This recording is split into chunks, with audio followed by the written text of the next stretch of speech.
Profit and loss part 5। Dear students, good morning.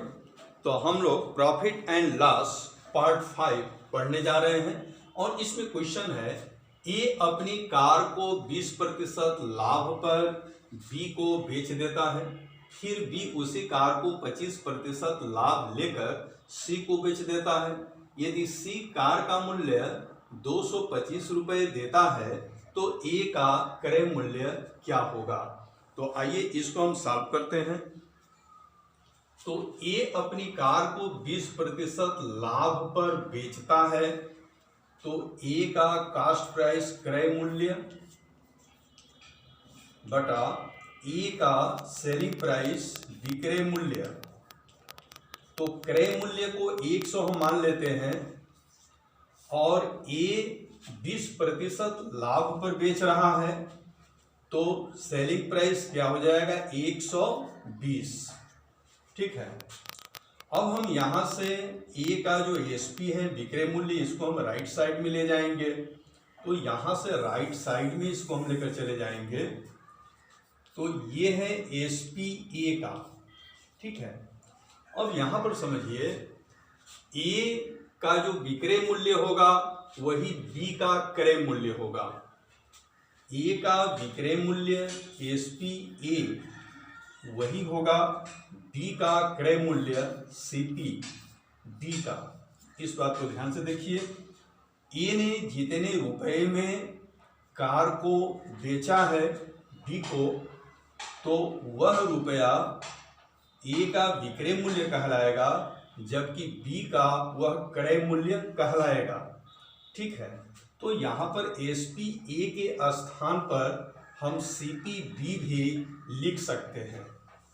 तो यहाँ पर हम लिख देंगे सीपी बी, यानी कि बी का क्रय मूल्य। अब हम बी का देखेंगे कि बी उसी कार को 25% लाभ पर सी को बेच देता है। तो बी के लिए हम लिखेंगे क्रय मूल्य कास्ट प्राइस, ये बी का है, एसपी सेलिंग प्राइस ये बी का है। तो बी का ये क्रय मूल्य है और बी का ये विक्रय मूल्य है। तो क्रय मूल्य को हमेशा हम 100 मान लेते हैं और बी कितना लाभ ले रहा है, बी 25% का यहाँ पर लाभ ले रहा है, तो ये हो जाएगा 125। फिर हम बी का जो एसपी है इसको राइट साइड में हम ले जाएंगे। तो इसको हम राइट साइड में ले जा रहे हैं एसपी, ये बी का एसपी है, इसको हम राइट साइड में लेकर चले गए। ठीक है। तो आप देख रहे हैं सीपी ये बी का है और ये है 100/125 और एसपी बी का। तो यहाँ पर आप देख रहे हैं कि एसपी बी का है, ये बी का ये क्रय मूल्य है और यह भी बी का क्रय मूल्य है। तो इसके स्थान पर हम इस वैल्यू को रख सकते हैं। तो चलिए इसको हम रखें। तो सीपी बी के स्थान पर हम इसको लिख सकते हैं 100/125 और गुणे एसपी बी। ठीक है। यहाँ तक आप बात समझ पा रहे होंगे। अब आइए, अब हम देखते हैं कि सी ने 225 रुपये दिए कार का मूल्य। तो सी कार का मूल्य 225 रुपये दे रहा है, तो वह सी का क्रय मूल्य हो जाएगा। ठीक है। लेकिन यही सी का जो क्रय मूल्य है यह बी का विक्रय मूल्य होगा। ठीक है।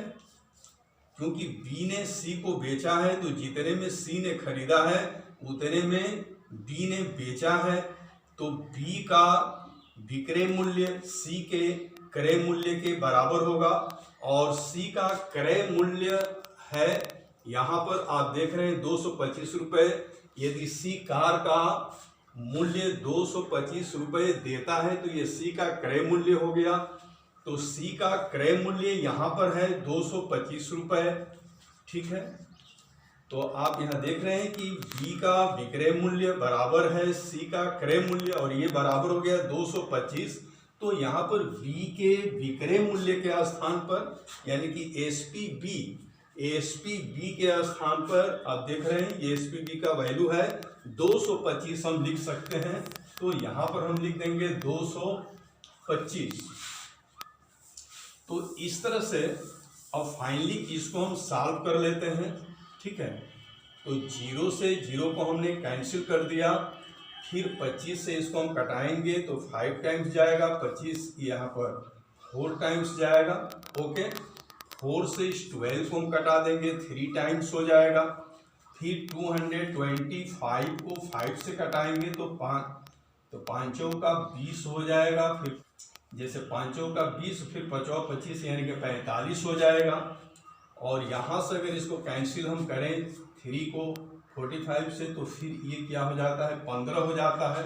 15 और 10 का यहाँ पर गुणा कर देते हैं तो ये हो जाता है 150 रुपये। यानी कि ए का क्रय मूल्य था 150 रुपये और हमने देखा कि ए 20% लाभ लेकर कार को बेचा था, फिर बी उसी कार को 25% लाभ लेकर बेच रहा है और सी 225 रुपये दे रहा है उस कार का मूल्य। तो आइए शॉर्टकट में इसको हम कैसे करेंगे। शॉर्टकट के लिए हम यहाँ पर फार्मूला बनाएंगे। तो ए का क्रय मूल्य क्या होगा, तो यहाँ 100 और ये हो जाएगा 20। 100 में 20 यहाँ पर जोड़ देते हैं तो 120 हो जाता है।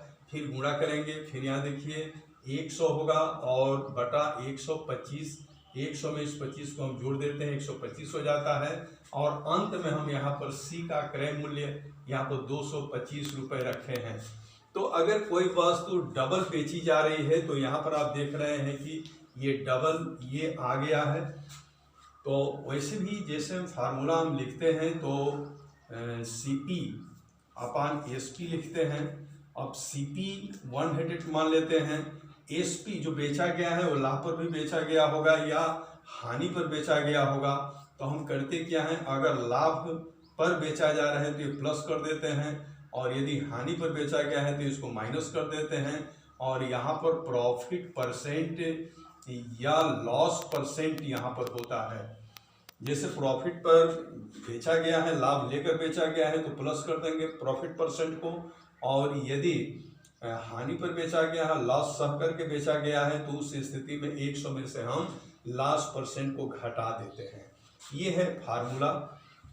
अब एसपी को अगर हम इधर ट्रांसफर करते हैं तो फिर एसपी यहाँ गुणा हो जाता है एसपी से। तो ये हो गया formula. Dear students, next question हम देखेंगे। तो नेक्स्ट क्वेश्चन है एक पंखे को 30% लाभ लेकर बी को बेच देता है। ए एक पंखे को 30% का लाभ लेता है और बी को बेच देता है। फिर बी उसी पंखे को 20% हानि पर, यहाँ पर 20% की हानि हो रही है, 20% हानि पर सी को बेच देता है। यदि सी का क्रय मूल्य 520 रुपये है, यानी कि सी ने बी को 520 रुपये दिया है, तो ए का क्रय मूल्य क्या होगा, तो उस पंखे को ए ने कितने में खरीदा था यह हमें निकालना है। तो यहाँ पर ए है, ए बेच रहा है लाभ लेकर, बी ने बेचा है हानि सहकर और वह सी को बेचा है। ए का हमें क्रय मूल्य निकालना है तो इसको हम डायरेक्ट मेथड द्वारा करेंगे। ए का क्रय मूल्य यानी कि CP ये हो जाएगा, ए कितने प्रतिशत लाभ पर बेच रहा है, तो ये 30% लाभ पर बेचा है, तो ये हो जाएगा 100/130। बी उसी पंखे को 20% हानि पर बेच रहा है, तो ये हो जाएगा 120% की हानि हो रही है, यानी कि 80 हो जाएगा, 100 में से 20 निकल जाएगा। और सी को कीमत चुकाना पड़ रहा है 520 रुपया, वही बी के लिए सेलिंग प्राइस हो जाएगा, तो यहाँ पर लिख देंगे हम 520। इस तरह से डायरेक्ट मेथड में इस तरह से हम कर सकते हैं। और भी इसमें खरीदार होते और बार बार उसको बेचा गया होता, बार बार उसको खरीदा गया होता, तो उसको हम ऐसे ही लिखते चले जाते। देखिए 0 है, 0 से कैंसिल हो जाएगा, 13 चौका 52 होता है, ये 4 हो गया यहाँ पर, इस जीरो को इससे कटा दीजिए और फिर 4 दूनी ये 8 हो जाएगा, ठीक है। फिर 2 से इसको कटा दीजिए तो 5 हो जाता है, ये 5 और 100 का गुणा हम कर देंगे तो फिर ये आ जाता है 500 रुपये। यानी कि ए ने उस पंखे को 500 रुपये में खरीदा था। ओके डियर स्टूडेंट्स, तो आइए अब एक नए प्रकार का हम प्रॉफिट एंड लॉस पर क्वेश्चन देखते हैं। एक व्यक्ति 11 संतरे 10 रुपये में खरीद कर 10 संतरों को 11 रुपये में बेच देता है, लाभ प्रतिशत होगा। पहला विकल्प है 10%, दूसरा 11%, तीसरा 21% और चौथा है 30%। इन विकल्पों में कौन सा सही होगा इसका हमें पता लगाना है। तो आइए इसको हम विस्तार से सॉल्व करते हैं। तो एक व्यक्ति 11 संतरे 10 रुपये में खरीदता है, 10 रुपये में ये खरीदा है, ठीक है। तो एक संतरा कितने में खरीदा है? तो एक संतरा कितने में खरीदा है? 10/11। तो ये हो जाएगा कास्ट प्राइस, ठीक है। इसी प्रकार से हम देख रहे हैं कि 10 संतरों को 11 रुपये में बेच देता है, तो हम सेलिंग प्राइस निकालेंगे। 10 संतरों को 11 रुपये में बेचता है, 10 संतरे हैं, इनको 11 रुपये बेचा है, तो एक संतरे को कितने में बेचा है? एक संतरे को 11/10 रुपये में बेचा है, तो ये हो जाएगा सेलिंग प्राइस 11/10 और यहाँ पर 10/11 हो जाएगा कास्ट प्राइस। और आप जानते हैं कि लाभ प्रतिशत निकालने के लिए हम क्या करते हैं? लाभ प्रतिशत निकालने के लिए लाभ में हम 100 से गुणा कर देते हैं और फिर कास्ट प्राइस से हम इसमें भाग दे देते हैं, यानी कि क्रय मूल्य से हम भाग दे देते हैं। बस इसी फार्मूले का हम यहाँ पर यूज करने वाले हैं। तो हम यहाँ पर एक संतरे का क्रय मूल्य निकाल चुके हैं, एक संतरे का यहाँ पर विक्रय मूल्य भी हमने निकाल लिया है। फिर दोनों का हम अंतर करेंगे, ठीक है, तो वो हो जाएगा रुपये में लाभ। तो हम या विक्रय मूल्य 11/10 है एक संतरे का, ठीक है, और क्रय मूल्य 10/11 है। क्रय मूल्य है ये है विक्रय मूल्य एसपी और ये है क्रय मूल्य सीपी। तो फिर हमें प्रॉफिट निकलेगा रुपए में। तो रुपए में प्रॉफिट कितना हुआ ये हम निकालेंगे पहले। तो यहाँ पर हम एलसीएम लेते हैं, लघुत्तम ले लेते हैं, ठीक है। इसमें 10 से भाग देंगे, कैंसिल होगा, 11 बचेगा, 11 और 11 का गुणा कर देते हैं। फिर माइनस यहाँ पर फिर हम 11 से भाग देंगे, 11 कट जाएगा, 10 बचेगा, इस 10 और इस 10 का हम गुणा कर देते हैं, 10 × 10, ठीक है। तो ये हो गया लाभ, प्रॉफिट रुपए में। अब यहाँ पर जो लाभ ये आया हुआ है इसको हम यहाँ पर रखेंगे और फिर 100 से गुणा करेंगे। फिर क्रय मूल्य को हम लिख देंगे, ठीक है। तो क्रय मूल्य हमारा यहाँ पर देख रहे हैं। तो अब यहाँ से हम सॉल्व करेंगे, ठीक है। तो फार्मूला हम यहाँ पर लिखते हैं, फिर लाभ प्रतिशत बराबर लाभ। तो लाभ कितना हुआ है यहाँ पर 11 × 11, 10 × 10 और बटा में हो जाएगा 10 × 11। ओके, ये है इतना लाभ हुआ है और इस लाभ में हम 100 से गुणा कर देंगे और फिर भाग हम दे देते हैं क्रय मूल्य से। तो एक संतरे का क्रय मूल्य कितना था? 10/11 है क्रय मूल्य, तो यहाँ पर हम लिख देंगे 10/11। फिर इसी क्वेश्चन को हम सॉल्व करते हैं, ठीक है। तो यहाँ पर आप देख सकते हैं, ऐसे लिख सकते हैं 11 × 11 ऋण 10 × 10, यहाँ पर गुणा 100 हम लिख सकते हैं। फिर आप देख रहे हैं यहाँ पर 10 × 11 है और ये है 10/11, ठीक है। तो यहाँ पर हम लिख देंगे 10/11, ठीक है। यहाँ पर जो 10/11 है यहाँ हम लिख सकते हैं। और इस प्रकार से हम देख रहे हैं कि 11 और 11 ये कैंसिल हो गया, तो फिर क्या बच जाता है, 11 गुणे 11 ऋण 10 गुणे 10, ठीक है, गुणा 100 है, और नीचे बचता है 10 गुणे 10। यहाँ पर देख रहे हैं ये हम लाभ प्रतिशत निकाल रहे हैं यहाँ पर। तो इस तरह से इसको विधिवत आप समझने का प्रयास कीजिए। अब इसको मैं मिटा देता हूँ। ओके, अब यहाँ से हम फार्मूला बनाने का प्रयास भी करेंगे। तो चलिए इसको हम सॉल्व कर लेते हैं। तो 11 11 में गुणा करेंगे 121 होगा, 10 10 का गुणा करेंगे 100 होगा, फिर यहाँ पर भी 100 हो जाएगा, और ये यहाँ पर 100 लिखा हुआ है, ठीक है। तो 100 से 100 तो ये कैंसिल हो जाएगा। 121 में से 100 आप हटा देंगे तो 21 बचा, यानी कि प्रॉफिट परसेंट, लाभ प्रतिशत 21% यहाँ पर हो रहा है। अगर हम विकल्प देखें तो पहले विकल्प में 10% है जो कि गलत है, दूसरा 11% है यह भी गलत है, लेकिन तीसरा विकल्प यहाँ हम देख रहे हैं कि 21% है, यानी कि तीसरा विकल्प यहाँ पर सही है। तो इस तरह से इस क्वेश्चन को काफ़ी डिटेल में हमने आपको समझाया, लेकिन इतना डिटेल और इतना टाइम लेकर करेंगे तो फिर कंप्यूटेशन निकालना बहुत मुश्किल हो जाएगा।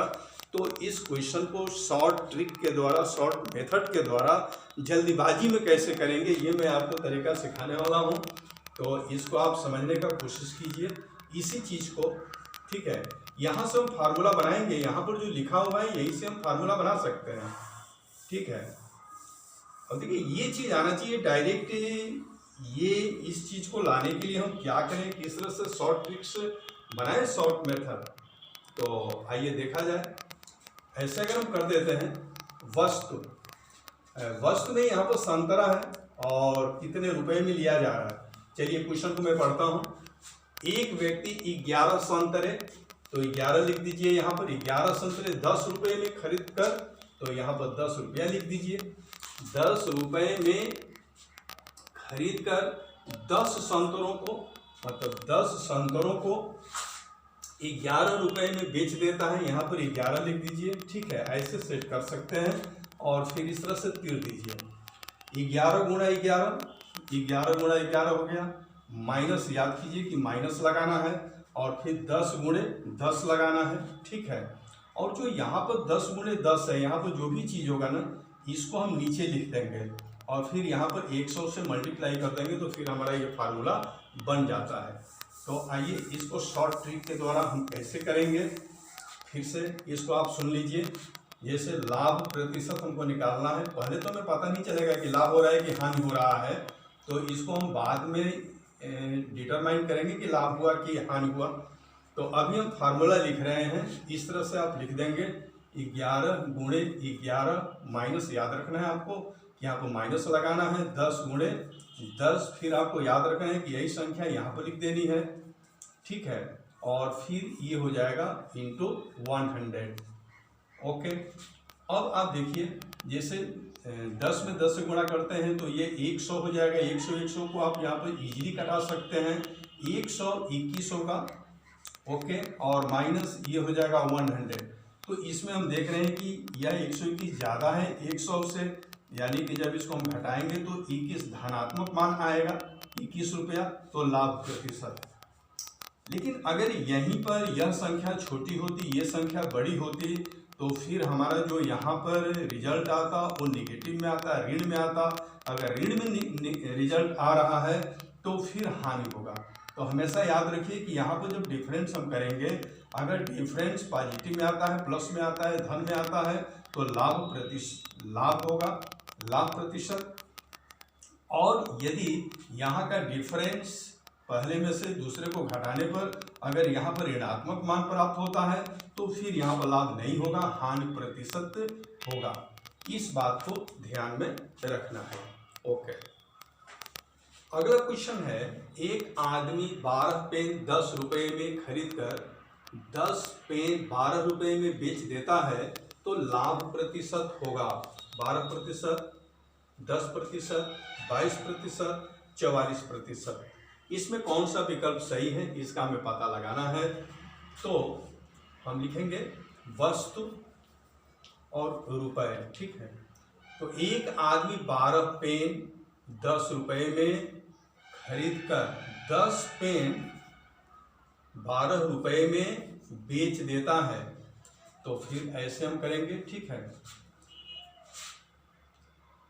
तो 12 का 12 में गुणा करेंगे तो 144 होगा। फटाफट इस क्वेश्चन को करना है, और 10 में 10 से गुणा करेंगे तो 100 होगा। यही 100 नीचे हो जाएगा, और फिर यहाँ पर हम 100 से गुणा कर देते हैं तो 100 कैंसिल हो जाता है। 140 में से 100 निकलेगा 44 आंसर आएगा, यानी कि 44%, यानी कि विकल्प 4 सही है। नेक्स्ट क्वेश्चन है, 3 रुपए में 7 संतरे की दर से संतरे खरीदे जाते हैं, प्रति 100 संतरे किस दर से बेचे जाएं कि 33% का लाभ हो। तो चलिए यहाँ पर हम लिखेंगे, पहले वस्तु लिखेंगे और इसके बाद यहाँ पर रुपए लिखेंगे, ठीक है, रुपए। तो आइए पढ़ते हैं। 3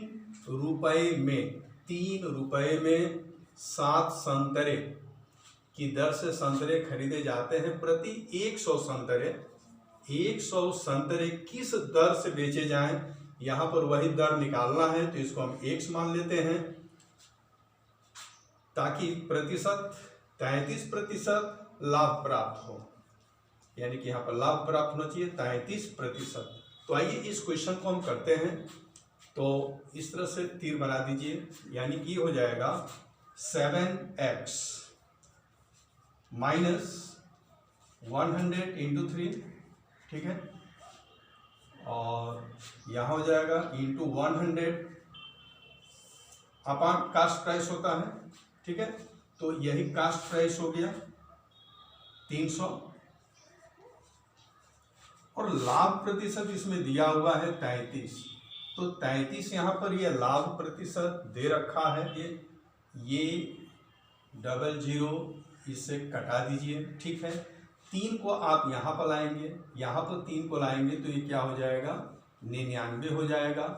7x ऋण और ये 300 है, ठीक है। इस 300 को आप अगर यहाँ पर लाते हैं तो फिर ये ऐड हो जाएगा, 399 हो जाएगा, ठीक है, इज इक्वल टू 7x। तो x तो यहाँ से निकाल सकते हैं, x 399 अपॉन 7। अब यहाँ पर हम भाग दे देंगे तो क्या हो जाएगा, 7 5 35, 5 हो गया, ठीक है। तो ये 49 7 7 49, तो ये यहाँ पर 57। बिल्कुल स्पष्ट हो चुका है कि 100 संतरे प्रति 100 संतरे 57 रुपये में बेचे जाने चाहिए। मैंने 100 संतरे का मूल्य 57 रुपया अगर होता है तो हमें 33% का बिल्कुल लाभ प्राप्त होगा। Subscribe this video. Thank you.